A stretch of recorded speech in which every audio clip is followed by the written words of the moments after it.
In primetime news this evening, end the stigma. Health Minister makes another appeal as Norwood residents face discrimination because of COVID-19. COVID backlog. Recent arrivals complain about long wait for COVID test results. The Health Minister apologizes. And no more testing.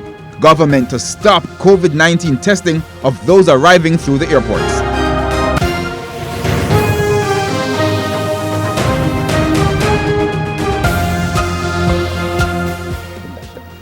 Good evening and welcome to Primetime News, both on air and online at onespotmedia.com. I'm Herman Green. And I'm Janella Precious. Also this week, also tonight, the Financial Week, news from overseas, sports commentary, e-prime, and weather.